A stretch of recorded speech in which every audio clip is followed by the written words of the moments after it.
The retired veteran put on his uniform once again, his chest adorned with medals of honor. He stood before his wife's grave, vowing to do what he must, make the U.S. military pay for their betrayal. 20 years ago, General Frank and his 88 Marine soldiers died during a classified mission on the southwestern border. Due to the high-level secrecy of the operation, the Pentagon chose to cover up the truth. The fallen soldiers were never recognized publicly, nor were they given pensions or medals of honor, let alone a proper military funeral. For 20 years, General Farhan campaigned for justice on behalf of his comrades' families, but received no response from the military. General Farhan drove to a secret military base and, under the guise of a security check, entered with 3 military trucks. At the same time, his men quietly arrived at the outer perimeter. An arrow shot into the wall. Several soldiers rappelled down the rope, took out the guards silently, and quickly took control of the entire base. They unlocked the Navy's armory, preparing to extract 16 VS gas missiles. During the transfer, one gas canister accidentally dropped and burst open. The toxic substance spread instantly. The major ordered an immediate evacuation and sealed the armory doors. Unfortunately, several soldiers who didn't make it out in time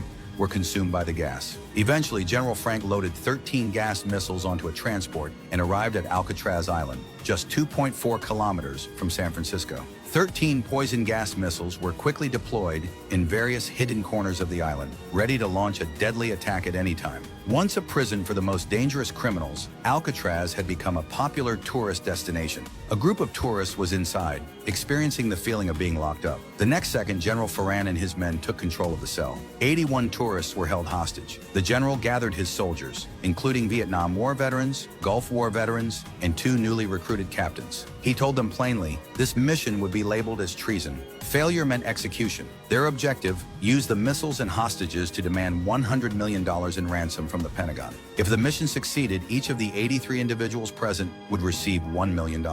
Afterward, they would be deported to a country with no extradition agreement, never to return. With everything in place, General Frank contacted the FBI and delivered his ultimatum to the Pentagon. Transfer $100 million to a designated account within 40 hours, or the gas missiles would be launched. With that, he hung up. The Pentagon immediately entered Level 1 alert and began to discuss how to respond to the crisis.